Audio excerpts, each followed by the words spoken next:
Clemson, a university built on tradition, driven to successfully transform students into hardworking individuals to prep them for their professional careers ahead. With incredible academia and an even better football team like the Tigers, Clemson is a perfect place for many to call home. However, like most things, when you go beyond the surface level deep enough, you will uncover a dark past. In the late 1880s, the South, still devastated for the loss of many infrastructures from the war, the Reconstruction period over, things were not looking very promising in regards to many Southern facilities.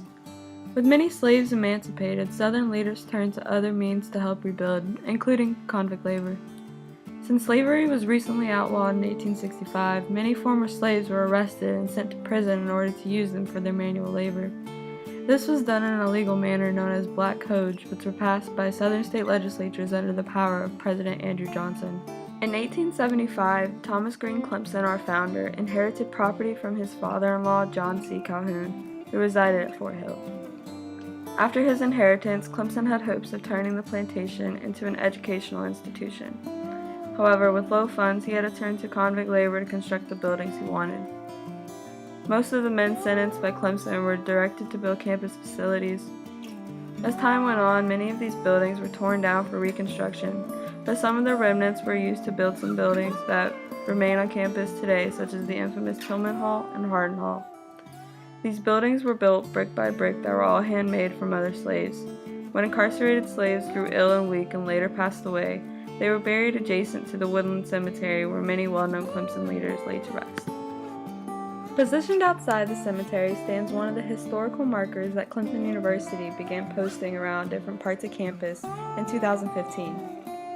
The marker poses two different stories on either side. The front side, titled Woodland Cemetery, Clemson University, discusses how the cemetery came to be through John C. Calhoun establishing a graveyard on his plantation at Fort Hill. Many other well-known and prominent university leaders have also been buried at the cemetery. As for the backside, titled Fort Hill Slave and Convict Cemetery, this side represents an entirely different story. This side reads, African Americans enslaved at Fort Hill were buried along the hillside below the Calhoun family plot in graves marked only by fieldstones. Until 1915, those who died during their incarceration were buried adjacent to the slave cemetery.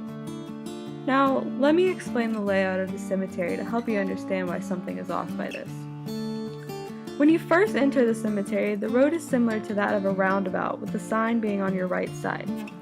The side you see while entering is the side that explains the significance of burying prominent Clemson leaders, not the side regarding the slaves of Fort Hill. This side is often missed by a passerby.